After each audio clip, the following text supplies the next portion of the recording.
Super exclusive news చూద్దాం. కూటమి అగ్రనేతలు ఐక్యతా మంత్రం పఠిస్తుంటే క్షేత్రస్థాయిలో మాత్రం దాదాపు 40 నియోజకవర్గాల్లో నేతలు కుమ్ములాటలతో ప్రభుత్వ పరువు తీస్తున్నారు. ఆధిపత్య పోరు, కాంట్రాక్ట్ల వాటాల్లో తేడాలు, పాత కక్షలే ఈ అనైతికతకు కారణమని తెలుస్తోంది. ఈ అంతర్గత గొడవలకు ఇప్పటికైనా చెక్ పెట్టకపోతే ప్రజల్లోకి తప్పుడు సంకేతాలు వెళ్లి ప్రభుత్వ ప్రతిష్టకే భంగం వాటిల్లుతుందని రాజకీయ విశ్లేషకులు హెచ్చరిస్తున్నారు. ఇక ఇదిలా ఉంటే ఈ విషయంపై ముఖ్యమంత్రి చంద్రబాబు పదే పదే చెబుతున్నా కొందరు నేతలు పెడ చెవిన పెడుతున్న వేళ ఇప్పుడు ఉప ముఖ్యమంత్రి పవన్ కళ్యాణ్ రంగంలోకి దిగారు.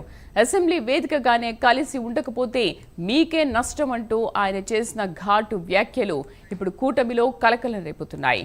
పూర్తి సమాచారాన్ని మా కరెస్పాండెంట్ రాజ్ కుమార్ అందిస్తారు.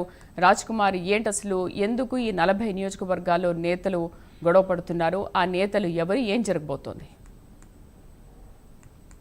రైట్ శ్రీదేవి, మొత్తానికి ఏదైతే ఆంధ్రప్రదేశ్లో కూటమి ప్రభుత్వం ఏర్పాటైనటువంటి తరువాత ప్రత్యేకంగా ఆ కూటమి ప్రభుత్వంలో తీసుకుంటున్నటువంటి నిర్ణయాలు కావచ్చు, ప్రభుత్వం జరుగుతున్నటువంటి విధి విధానాలు కావచ్చు, అన్నీ కూడా ఆ ప్రజల్లోకి తీసుకెళ్లి బలంగా మళ్ళీ కూటమి ప్రభుత్వ ఏర్పాటుకు పాటుపడాల్సినటువంటి బాధ్యత ప్రజాప్రతినిధులపైనే ఉంటుంది. మరి అలాంటి ప్రజాప్రతినిధులు ప్రత్యేకంగా కొన్ని నియోజకవర్గాల్లో 3 పార్టీలు కలిసి ఉండడం వలన స్థానికంగా ఉన్నటువంటి ఎమ్మెల్యేలు ఆధిపత్య పోరుతో పాటు ఇటు కూటమి పార్టీలను మిగతా ఏ 2 పార్టీలైనా సరే వాళ్ళని పట్టించుకోకపోవడం, అదేవిధంగా సరైనటువంటి ప్రాధాన్యత ఇవ్వకపోవడంతో ఇలాంటి ఇబ్బందికర పరిస్థితులు కొన్ని దాదాపుగా 40 నుంచి 50 నియోజకవర్గాల్లో ఈ విధమైనటువంటి పరిస్థితులు ఉన్నాయని కూడా అటు గతంలో ఈ పద్ధతిని మార్చుకోవాలి, మీరు కూటమి యొక్క లక్ష్యాన్ని ముందుకు తీసుకెళ్లాల్సినటువంటి బాధ్యత మీ అందరిపైన ఉంది.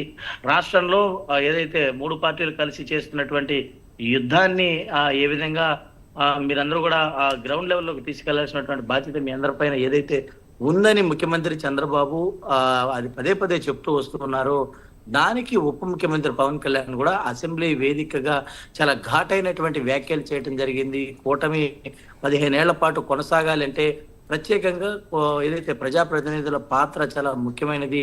అలాంటి ప్రజాన్వయం లేకపోయినా ఇలాంటి ఇబ్బందికర పరిస్థితులు ఎదురవుతాయి అనేది గతంలో మనం చూసాము. మళ్ళీ ఎవరు కూడా ఈ రాష్ట్రంలో సరైనటువంటి రీతిలో ఉండేటువంటి పరిస్థితి ఉండదు. కాబట్టి కూటమిలో ఉన్నటువంటి నేతలందరూ కూడా కలిసికట్టుగా ఉండాలని పవన్ కళ్యాణ్ చాలా ఘాటైనటువంటి వ్యాఖ్యలు చేసి వారందరికీ కూడా ఒక స్ట్రాంగ్ వార్నింగ్ ఇచ్చినట్లు కూడా ఇద్దరు అగ్రనేతలు చెప్పినటువంటి పరిస్థితి. ముఖ్యమంత్రి చంద్రబాబుతో పాటు ఇటు ఉప ముఖ్యమంత్రి పవన్ కళ్యాణ్ ఇద్దరు కూడా చాలా స్ట్రాంగ్ వార్నింగ్స్ ఇచ్చినట్లుగా కూడా తెలుస్తుంది. మరి ఈ నేపథ్యంలో ఇప్పటికైనా సరే ఇటు కూటమిలో ఉన్నటువంటి 3 పార్టీలకు సంబంధించినటువంటి నేతలు ఏదైతే పై స్థాయిలో ఉన్నటువంటి పార్టీ అధినేతలు కావచ్చు, ముఖ్యమంత్రి, ఉప ముఖ్యమంత్రి, అటు భారతీయ జనతా పార్టీ అందరూ కూడా కలిసికట్టుగా ఏదైతే ప్రయాణం చేస్తూ ఉన్నారో దాన్ని కింది స్థాయిలో కూడా ఆ యొక్క లక్ష్యాలను, ఆ యొక్క విధి విధానాలను, ఆ యొక్క ఏదైతే వెళ్తున్నటువంటి ఏదైతే గైడ్ లైన్స్ ఏవైతే ఉన్నాయో వాటితో పాటు తీసుకున్నటువంటి నిర్ణయాలపైన కూడా ఈ విధమైనటువంటి అగ్రనేతలు తీసుకునేటువంటి దానికి వీరు కూడా తమ వంతు బాధ్యతగా ఈ 40 నుంచి 50 నియోజకవర్గాలు ఎక్కడైతే ఉన్నాయో వాటిలో సమన్వయం ఎక్కడైతే లేదో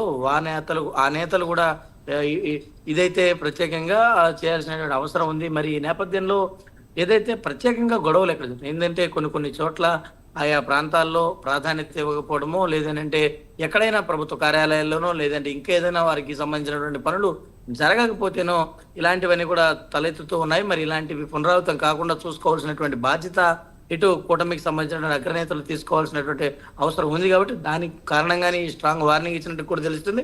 భవిష్యత్తులో కనుక ఇలాంటివి జరగకుండా చూడకపోతే చర్యలు ఖచ్చితంగా ఉంటాయనే విధంగా కూడా పవన్, అదే విధంగా ముఖ్యమంత్రి చంద్రబాబు ఇద్దరు కూడా స్వీట్ వార్నింగ్ ఇచ్చినట్లు కూడా తెలుస్తుంది.